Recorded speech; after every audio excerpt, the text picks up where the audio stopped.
For 200 years, Paris was the undisputed capital of luxury fashion, the birthplace of haute couture, the home of Chanel, Dior, Louis Vuitton, and Hermès. Every major fashion house on earth made the pilgrimage to Paris to show their collections. Every designer dreamed of walking the runways of Paris Fashion Week. Every luxury brand knew that if you wanted to be taken seriously in high fashion, you had to prove yourself in Paris. But in 2026, something unprecedented is happening. Something that would have been unthinkable just 5 years ago. America is stealing luxury fashion from Europe, and Paris is watching its 200-year reign come to an end. On May 16, 2026, Gucci will hold its Cruise 2027 show in New York City. Not in Florence, where the brand was founded. Not in Milan, where Italian fashion thrives. Not in Paris, where luxury is worshipped. In New York, and Gucci isn't alone. Dior is planning a massive show in Los Angeles. Louis Vuitton is heading to Aspen. Moncler is setting up shop in American cities.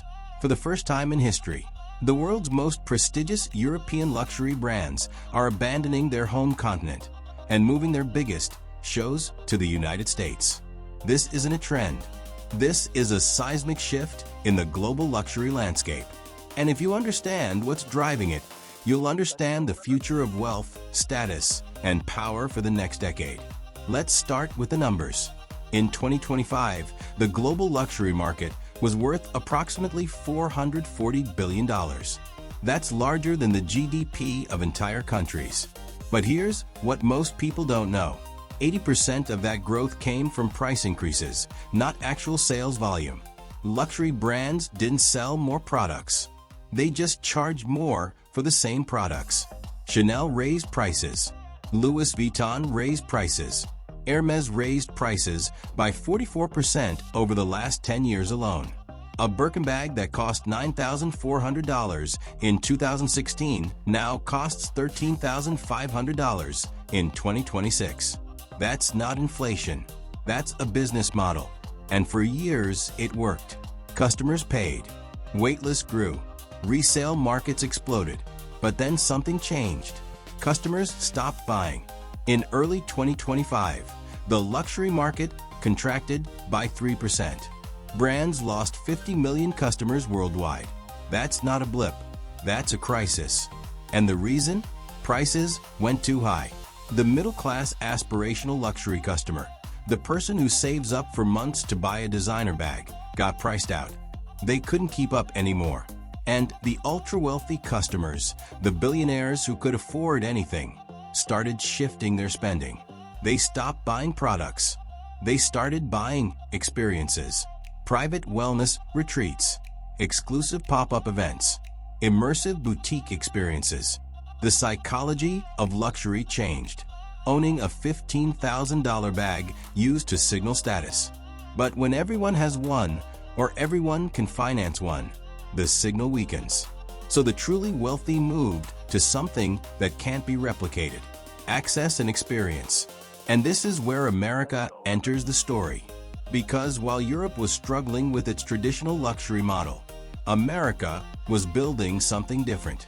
The United States isn't just a market for luxury. It's becoming the epicenter of luxury innovation. American consumers drive 25% to 30% of global luxury sales. That's more than any other single country. And unlike European consumers, who have centuries of luxury tradition, American consumers are experimental. They're willing to try new brands. They value experiences over heritage. They spend on wellness, technology, and personalization. They don't just want a bag with a logo. They want a bag that tells a story. They want access to something exclusive. They want an experience they can't get anywhere else. This is why luxury brands are moving their shows to America. It's not just about selling products. It's about understanding the future customer. And that customer is American.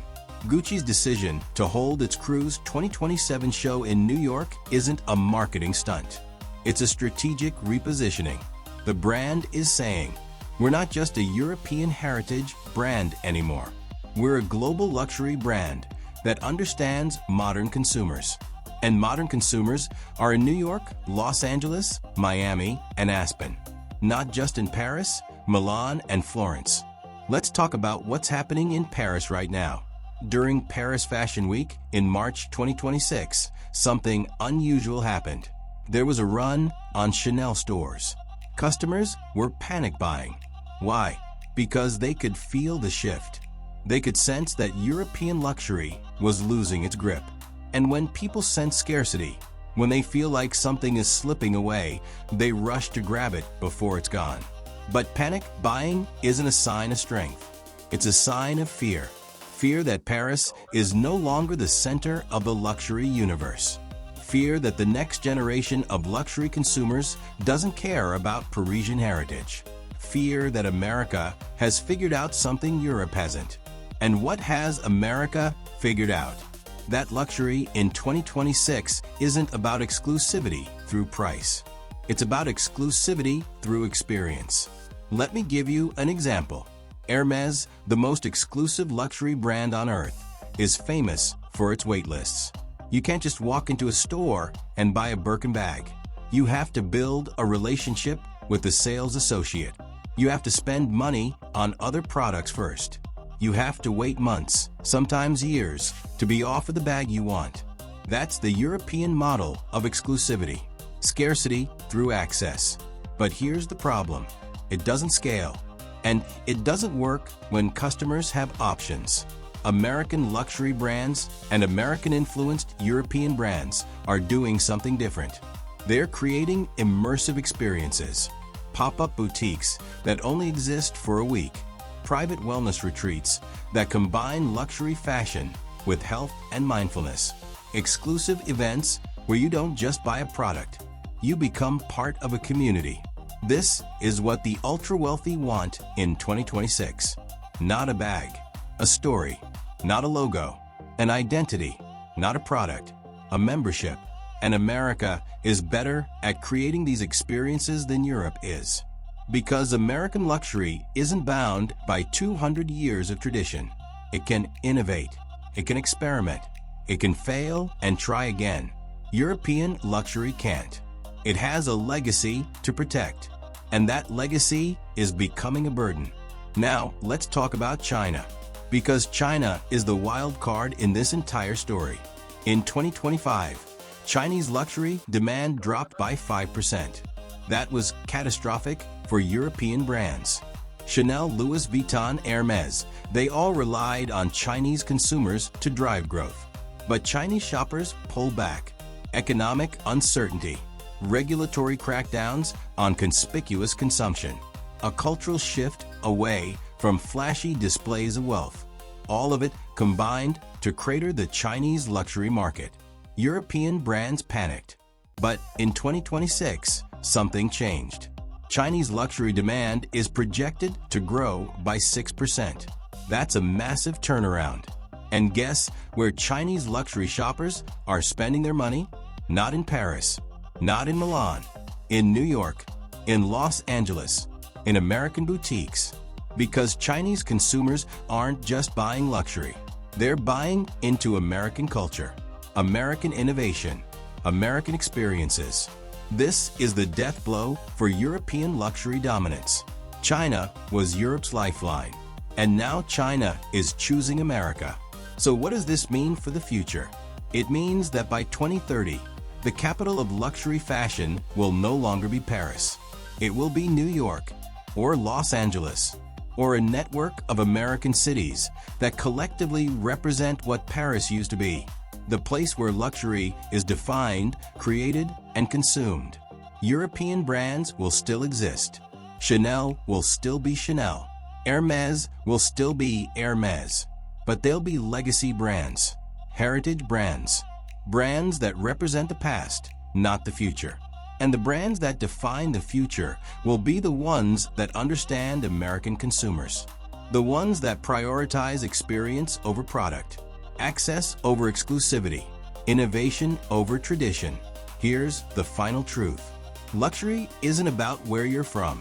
It's about where you're going. For 200 years, luxury was going to Paris. In 2026, it's going to America. The runways are moving. The customers are moving. The money is moving. And Paris is watching it all happen. This isn't the end of European luxury, but it is the end of European luxury dominance. The crown just moved 3,000 miles west, and it's not coming back. Because the future of luxury isn't about heritage. It's about innovation. It's not about logos. It's about experiences. It's not about Paris. It's about wherever the next generation of billionaires wants to be. And right now, they want to be in America.